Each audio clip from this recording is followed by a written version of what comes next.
दुनिया को जिसने ठुकराया, आत्म सम्मान को पैरों तले रुलाया, विदेशी ताकतों ने रौंदा अभिमान, छीन ली थी उसकी पहचान। आज खड़ा फिर अपने पैरों पर, ऐसा था दौरे हिंदुस्तान।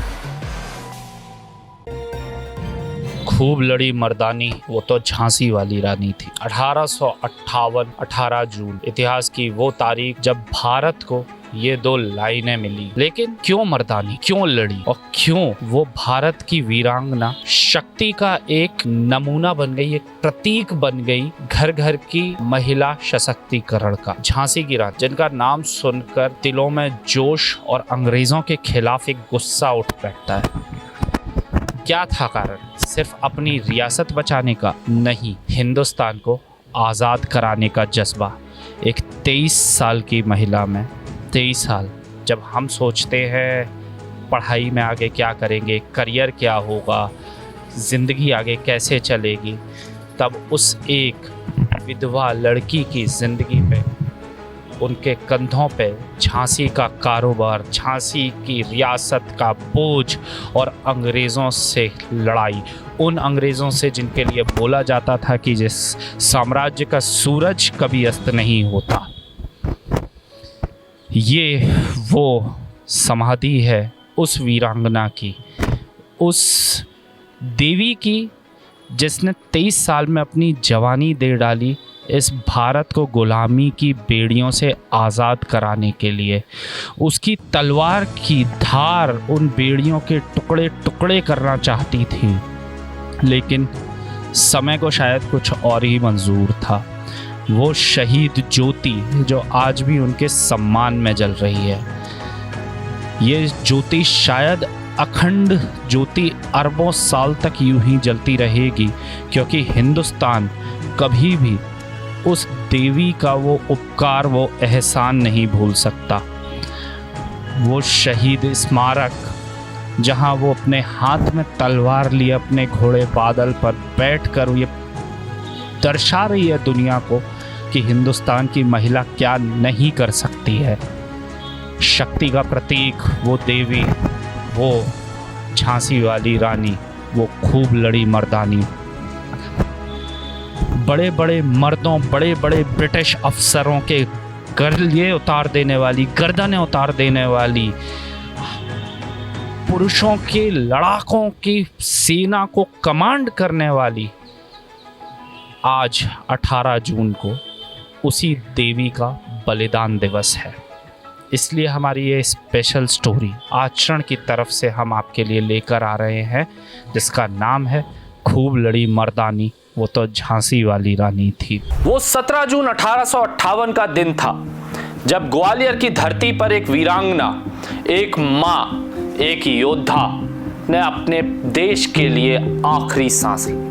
वो थी झांसी की रानी लक्ष्मीबाई, जिनका नाम आज भी हर भारतीय के दिल में आग की तरह जलता है। ये कहानी है उनकी आखिरी लड़ाई की, उनके अटूट साहस की और उनके बलिदान की, जिसने अंग्रेजी सत्ता को हिलाकर रख दिया था। 1857 की क्रांति की आग पूरे हिंदुस्तान में फैल चुकी थी। झांसी की रानी लक्ष्मीबाई ने अंग्रेजों के खिलाफ बगावत का झंडा बुलंद किया था, लेकिन झांसी पर अंग्रेजों का कब्जा हो चुका था। फिर भी रानी ने हार नहीं मानी। वो अपने विश्वस्त साथियों के साथ, जिसमें नाना साहब, तात्या टोपे और हजारों क्रांतिकारियों के साथ वो ग्वालियर पहुंची। ग्वालियर, वो किला जो मराठा गौरव का प्रतीक था, अब उनकी आखिरी जंग का मैदान बनने वाला था। रानी लक्ष्मीबाई केवल 23 वर्ष की आयु में एक मां होते हुए भी एक तलवारबाज योद्धा थी। उनके पीछे थी उनकी छोटी सी सेना, जिसमें पुरुष, महिलाएं और बच्चे भी शामिल थे। उनके दिल में एक ही नारा गूंज रहा था, मैं अपनी झांसी नहीं दूंगी। लेकिन अब ये केवल झांसी की बात नहीं थी, ये पूरे हिंदुस्तान की आजादी की लड़ाई थी। जून 1858 में ग्वालियर में रानी ने अंग्रेजी सेना का सामना करने की ठानी। अंग्रेज जनरल यूरोज की सेना विशाल थी, उनके पास आधुनिक हथियार थे, लेकिन रानी के पास था उनका अटूट विश्वास और साहस, उनकी देशभक्ति की आग और वो जज्बा जो अंग्रेजों के दिल में खौफ पैदा करता था। 17 जून का सूरज उगता है और ग्वालियर की धरती खून से लाल होना शुरू हो जाती। रानी लक्ष्मीबाई अपने सफेद घोड़े पर सवार लाल साड़ी में तलवार लिए एक तूफान की तरह अंग्रेजी सेना पर टूट पड़ी। उनके साथ उनका बेटा दामोदर राव उनकी पीठ पर बंधा था। एक माँ जो अपने बच्चे को पीठ पर बांधकर देश के लिए लड़ रही थी। क्या कोई और उदाहरण है ऐसी वीरता का? रानी ने ग्वालियर के कोटे की सराय में अंग्रेजों को ललकारा। उनकी तलवार की चमक और घोड़े की रफ्तार ने अंग्रेजों के छक्के छुड़ा दिए, लेकिन अंग्रेजी सेना ने उन्हें घेर लिया। रानी को 3 तरफ से हमले का सामना करना पड़ा। एक गोली उनके कंधे पर लगी, फिर भी वो नहीं रुकी। उनकी तलवार चलती रही, उनका जज्बा डगमगाया नहीं। लेकिन नियति को कुछ और मंजूर था। एक अंग्रेज सैनिक की तलवार ने रानी के सीने को चीर दिया। खून से लथपथ वे घोड़ी से गिरी, लेकिन उनकी आंखों में अब भी वही आग थी, वही जुनून।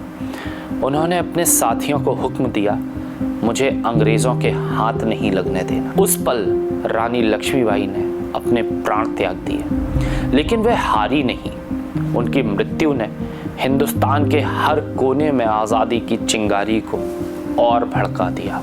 रानी का शरीर ग्वालियर के पास फूलबाग में लाया गया। वहाँ एक साधु बाबा गंगादास कुटिया थी जो रानी के प्रति अगाध श्रद्धा रखते थे। उन्होंने उनकी अंतिम इच्छा पूरी की। रानी ने कहा था, मेरा शरीर अंग्रेजों के हाथ ना लगे। बाबा गंगादास ने अपने हाथों से रानी की चिता सजाई। उस पल जब बाबा गंगादास ने रानी की चिता को अग्नि दी, मानो सारा हिंदुस्तान रो पड़ा। वो आग केवल रानी के शरीर को नहीं जला रही, वो अंग्रेजी सत्ता के खिलाफ एक क्रांति की लौ को और तेज कर रही थी। बाबा गंगादास के आंसुओं में रानी के लिए सम्मान था और उनके हृदय में वो दर्द जो हर हिंदुस्तानी महसूस कर रहा था।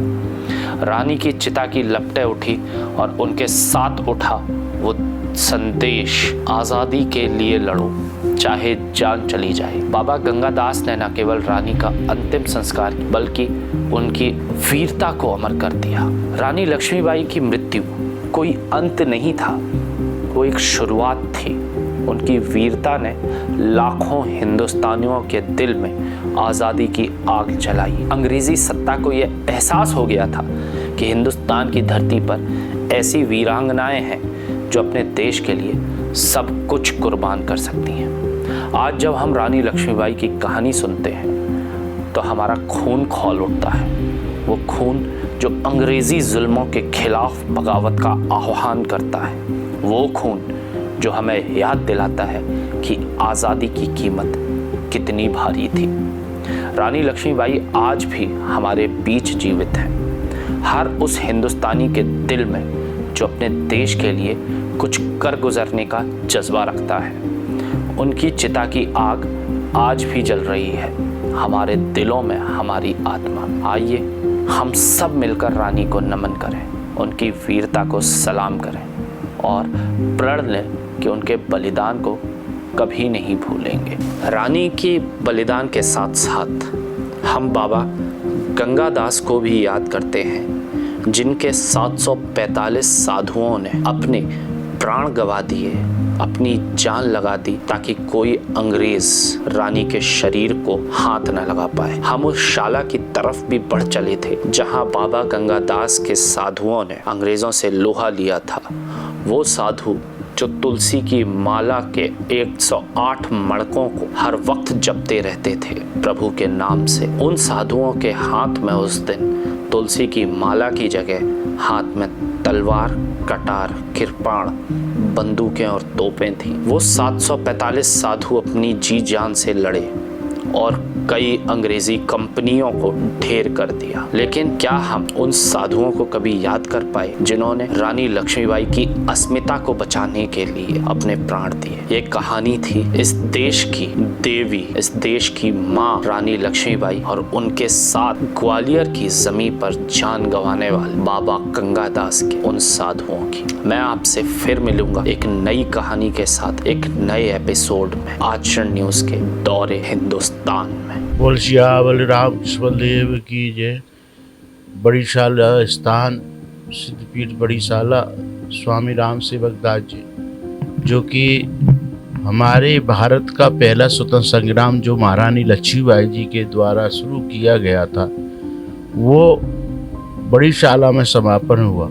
और 1857 में जब प्रारंभ हुआ था, उस समय उसके पहले महाराज जी हमारी 9वीं पीढ़ी पे श्री गंगादास जी महाराज थे।